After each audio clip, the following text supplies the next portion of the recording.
இப்போ நீங்க first time frame முன்னாடி நின்ன ஒரு அனுபவம், அது எப்படி இருந்துச்சு எங்களுக்காக ஷேர் பண்ண முடியுமா? விலங்கு தான். அதான் ஃபஸ்ட்டு அந்த ஜூனியர் ஆர்டிஸ்ட் அது நம்மளை ஃப்ரேம்லேயே வைக்க மாட்டாங்க, அவுட் ஆஃப் ஃப்ரேம் தான். இதில் விலங்கில் வைக்கும்போது ஃபஸ்ட்டு வைக்கும்போது கடவுள்கிட்ட வேண்டினேன், கடவுளை நல்லபடியாக பண்ணிடணும் அப்படின்னு. விமானம் அதான் இவர் கிச்சாவை பற்றி டீட்டெயில்ஸ் சொன்னார். சார் கிச்சா ஒரு பெரிய டைலாக் ஒன்றரை பற்றி. சார் கிச்சா அந்த 3 வருஷம் முன்னாடி அவங்க அப்பா காணாமல் போய் இப்போ கூட வருது, காணாமல் போயிட்டான்னு ஸ்டேஷன் கம்ப்ளைண்ட் கொடுக்க வந்தவன் இங்கே இருந்துட்டான் அப்படின்னு ஒரு லென்த்தியாக வரும். ஓகே. அது கிட்டத்தட்ட அடித்தவொடனே எல்லாம் கை தட்டினாங்க பாருங்க.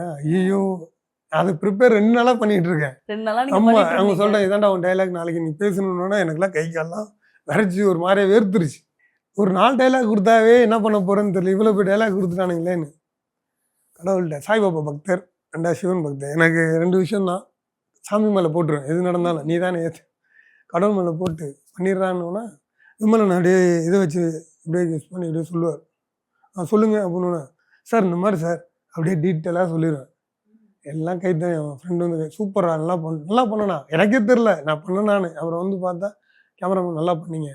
அதில் இருக்க டைலாக் எல்லாருமே சின்ன சில இடத்துல வரும், 3-4 டேக் எடுத்துக்கிட்டே இருப்பேன். ரொம்ப நடிகன் ஆகிட்டேன்டா வர்றா அப்படின்ற மாதிரி. அப்புறம் அந்த ஒரு ட்ராவல் ஆகிட்டோன்னு நமக்கு அது ஈஸியாக கனெக்ட் ஆகிடும்.